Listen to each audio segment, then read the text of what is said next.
Life gets messy, that's a given, but letting it mess with you, that's optional. This is Zenatude Now, where we talk real life stuff and grab the practical tools to live your best self right now, not someday. I'm Tamara Lee.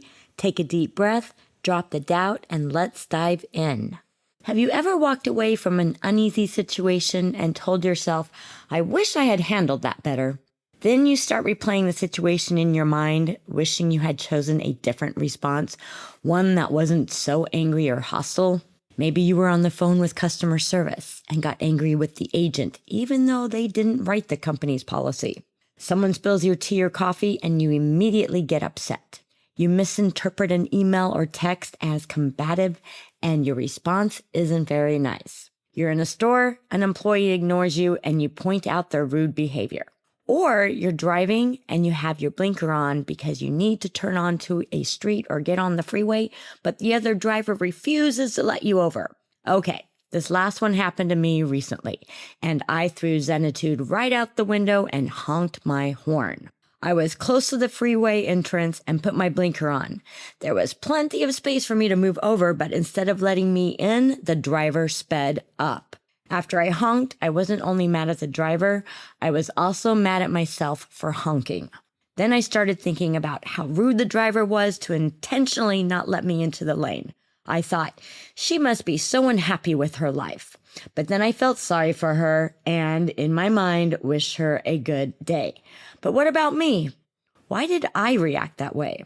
The truth is, my reaction wasn't only about the driver, it was the result of the stress I was already carrying. I was traveling to an event and worrying about whether the sales would make up for the amount of money I had invested. My mind was focused on something that hadn't even happened yet.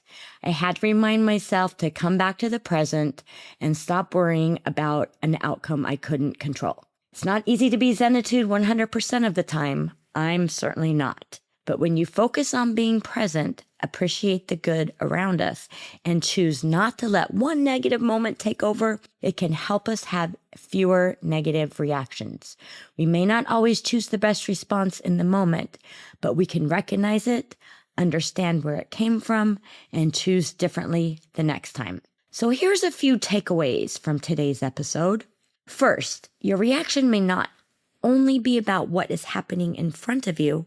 Sometimes it is connected to stress, fear, or worry that you were already carrying. Second, when you notice yourself reacting negatively, pause and ask, am I responding to this moment or am I reacting to everything else on my mind? And finally, being Zenatude doesn't mean you handle every situation perfectly. It means you recognize when you could have handled something better. Learn from it and make a different choice the next time. One negative moment doesn't have to control the rest of your day. Come back to the present, focus on what is happening now, and remember, stop waiting, start choosing. That's Zenatude. Oh, and about that event I was so worried about, the good news is it was a success, which also happens to be the reason my voice is so scratchy today. Until next time, remember, life gets messy, that's a given. But letting it mess with you, that's optional. Have a Zenatudinal day.